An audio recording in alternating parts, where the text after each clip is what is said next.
हा पॉईंट तो नाहीच आहे.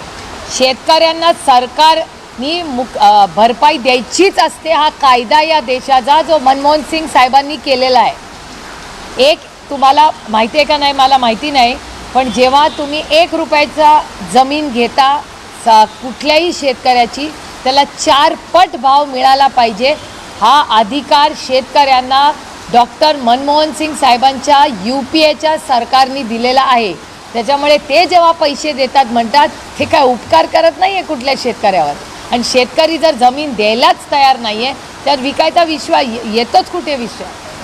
पैसे कुणाला जात आहेत हा आता विषयच नाही आहे. विषय असा आहे की शेतकऱ्याला विकायचीच नाही आहे जमीन.